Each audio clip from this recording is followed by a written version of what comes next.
میں شاہد صاحب سے ان کے آفس میں پہلی دفعہ ملی تھی۔ اس وقت میں بیوہ تھی اور اپنے ایک بچے اور والد کے ساتھ رہتی تھی۔ ہمارا ایک مکان تھا جس کو ہم نے کرایہ پر دیا ہوا تھا، اور اب جب وہ خالی ہوا تو اس کی مکمل تعمیر نو کروانے کے لیے شاہد صاحب سے، جو انجینئر ہیں اور کنسٹرکشن کا کام کرتے ہیں، رابطہ ہوا۔ ان کا حوالہ میری ایک رشتہ دار نے دیا تھا کہ انتہائی ایماندار اور نفیس انسان ہے، اور میں مطمئن ہو کر ان سے اپنے مکان کی تعمیر نو کروا لوں۔ پہلی نظر میں ہی وہ بہت شریف اور سلجھے انسان دکھائی دیتے تھے۔ نظریں جھکائے چپ چاپ سے میری بات توجہ سے سنی، اور بہت مناسب دام میں ہمارا کانٹریکٹ طے پا گیا۔ دوران تعمیر ہماری واقفیت بڑھی اور مجھے معلوم پڑا کہ شاہد صاحب شادی شدہ ہیں اور ایک بچے کے باپ بھی ہیں، مگر ان کی بیگم میں وہ تمام برائیاں ہیں جو کہ ہماری آج کل کی بہت سی خواتین میں پائی جاتی ہیں۔ مثال کے طور پر شوہر کی بساط سے بڑھ کر ڈیمانڈ کرنا، اپنی سجاوٹ میں اتنا مگن ہونا کہ بچے تک کا صحیح توجہ نہ دینا، غیبت، غلہ گزاری، احسان فراموشی، میکے کی بڑائیاں بیان کرنا وغیرہ وغیرہ۔ یہاں یہ بات واضح رہی کہ شاہد صاحب نے کبھی اپنی بیگم کی برائی نہیں کی۔ یہ سب باتیں ان کی ڈرائیور اور ایک اسسٹنٹ سے سنی، جو کہ ان کے گھر میں ہونے والی باتوں سے اور لڑائیوں سے بخوبی آگاہ تھے۔ شاہد صاحب میں نہ جانے کیا کشش تھی کہ میں اپنے دل کی ہر بات ان سے شیئر کرنے لگ گئی۔ میرے شوہر کی وفات کو 4 سال ہو چکے تھے، مگر کبھی کسی مرد سے اتنی قربت محسوس نہیں کی تھی، اور یہی حال شاہد صاحب کا بھی تھا۔ مگر چونکہ ہمارے معاشرے میں دوسری شادی ایک عجیب سمجھا جاتا ہے، اس لیے وہ دل پر جبر کیے بیٹھے رہے۔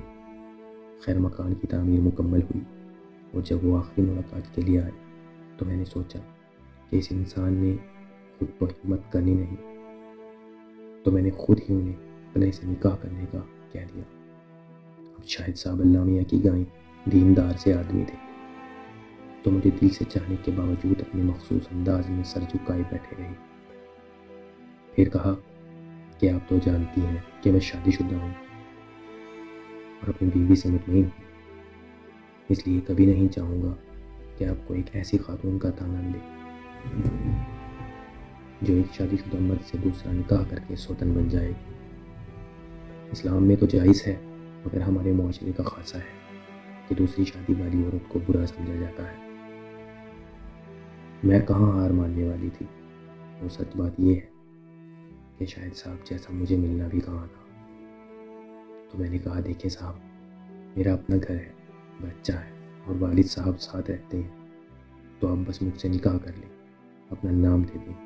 میں آپ کو گارنٹی دیتی ہوں کہ آپ کی زندگی میں کبھی مخل نہیں ہوں گی۔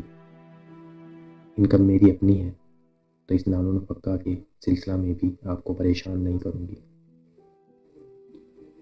رات بھی رکنے کی نہیں کہوں گی، بس مجھے ہفتے میں 2 یا 1 بار مل لیجیے کریں، اپنا نام دے دیں۔ ہاں، موت کے بعد آپ کو میرا ہاتھ پکڑ کر جنت میں میرے ساتھ ہی داخل ہونا ہوگا، وہاں میرا آپ پر مکمل حق ہوگا۔ قصہ مختصر، شاہد صاحب نے مجھ سے نکاح کر لیا، اور نکاح کے چند دن بعد اپنی والدہ اور پہلی بیگم کو میرے بارے بتا دیا۔ مت پوچھے میرے پیارے سے شوہر کو کیا کچھ سننا پڑا، اور میرے کردار اور شخصیت بارے میں وہ باتیں کی گئیں کہ رہے بس رب کا نام۔ اب اس بات کو 1 سال ہونے کو آیا ہے۔ شاہد صاحب میری تعریف کرتے نہیں تھکتے، اور میری بھی پوری کوشش ہوتی ہے کہ اپنے شوہر کو ذرا سی بھی تکلیف نہ دوں۔ ان کی رضا میں میری رضا ہے، اور ان کی عطا میں میری جنت ہے، اور اسی کا نتیجہ ہے کہ شاہد صاحب کے چہرے پر اب ایک سکون اور خوشی محسوس ہوتی ہے جو پہلے کبھی نہ دکھتی تھی۔ اب تو وہ مجھے اپنے گھر بھی اس عید پر لے گئے تھے، جہاں ان کی بیگم نے تھوڑا ناک چڑھایا، مگر خاموش رہی۔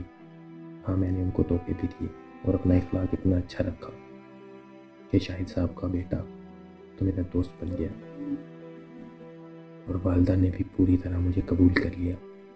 مجھے اس دنیا میں نفرتیں اور عداوتیں نہیں پالی، مجھے تھے تو بس اپنے شوہر کی اطاعت کرنی ہے، جس نے مجھ دکھیاری کا ہاتھ تھاما۔ مگر کچھ لوگوں کی نظر میں غلط ہوں۔ کیا آپ بتا سکتے ہیں کہ کیا میں نے کچھ غلط کیا؟ کیا ایک عورت دوسری شادی نہیں کر سکتی؟ آپ کی رائے کا انتظار رہے گا۔